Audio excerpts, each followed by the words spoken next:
The great खली को मैं चैलेंज करना चाहता हूँ। अकेलम पकेला मैं उनसे लड़ना चाहता हूँ। ખરેખર હો બાપુ, મને આજે ને બહુ સારું ફીલ થાય કે મને ખરેખર કોઈ મરદ મળી ગયો. આજે મળા તારી મને લંડક આલું.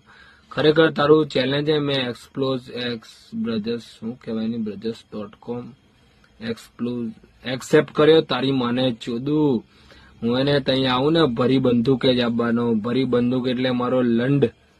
અને એવી ગાંઠ મારું ને બેટા, પિચકારી છૂટે બંદૂકની ગોળી જેવી. તારા કાન ને આંખ ને નાક બધા પેક કરીને આવજે. તારી તો મને લંડ કાલું. બેટા તારા ગામનું નામ કહી દે ચલ. लखनऊ से हूँ। હા મારા શેર, લખનઉ નો લંડ બોલ્યો હો ભાઈ. ખરેખર બેટા પણ એક વાત કહું, તારી જિંદગી હવે 4-5 દિવસની જ છે. વ્યવસ્થિત પાર્ટી કરવી હોય ને મુઠિયા મારવા હોય ને સીંઠા કાપવા હોય ને ચોદાવવું હોય